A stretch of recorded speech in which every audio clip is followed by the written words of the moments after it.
പുലിബീതിയിൽ പടന്നക്കാട് നാട്ടുകാരും പോലീസും തെരച്ചിൽ നടത്തി. പടന്നക്കാട് നമ്പ്യാർക്കൽ അണക്കെട്ടിന് സമീപം പുലിയെ കണ്ടതായുള്ള സംശയത്തെ തുടർന്ന് ഹോസ്ദുർഗ് പോലീസും നാട്ടുകാരും പടന്നക്കാട് പരിസരങ്ങളിലും തെരച്ചിൽ നടത്തി.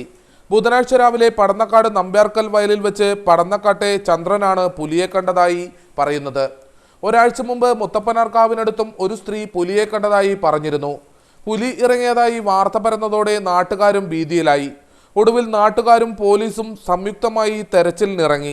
ഹോസ്ദുർഗ് എസ്ഐ ബിജുലാലും സ്ഥലത്തെത്തിയിരുന്നു. 2 മണിക്കൂറോളം ഇവിടുത്തെ കുറ്റിക്കാടുകളും പൊന്തക്കാടുകളും അരിച്ചു പെറുക്കുകയുണ്ടായി. അതിനിടയിൽ ഒരു പൊന്തക്കാട്ടിൽ അനക്കം കണ്ടത് ആശങ്കയ്ക്കിടയാക്കി. നാട്ടുകാരും പോലീസും വളഞ്ഞതോടെ പൊന്തക്കാട്ടിൽ ഒളിച്ചിരുന്നത് കാട്ടുപൂച്ചയാണെന്ന് കണ്ടെത്തുകയുണ്ടായി. എന്നാൽ കണ്ടത് കാട്ടുപൂച്ചയെയല്ല പുലിയെ തന്നെയാണെന്ന് ചന്ദ്രൻ ഉറപ്പിച്ചു പറയുന്നു. മഞ്ഞ കളറുണ്ട്, ഞാൻ അത്ര മുമ്പേ കണ്ടല്ലേ.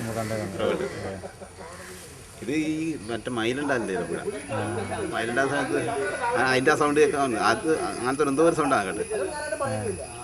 അപ്പോൾ ഞാൻ എന്തൊക്കെയാ അങ്ങ് എണീച്ചിട്ട് അങ്ങോട്ട് നോക്കി. കാക്ക നല്ല കരയുന്നു. കാക്ക കരയുന്ന സമയത്ത് രണ്ടോ ഞാൻ ഇത് തോന്നി എനിക്ക്. ഞാൻ എന്നിട്ട് അങ്ങോട്ട് മാറി പേടിച്ചിട്ട്. രണ്ടാമത് വന്നിട്ട് നോക്കുമ്പോൾ ശരിക്കും മൊബൈൽ ഉണ്ട്. ഫോറസ്റ്റുകാർ സ്ഥലത്തെത്താത്തതിൽ പ്രതിഷേധം ഉയരുകയുണ്ടായി.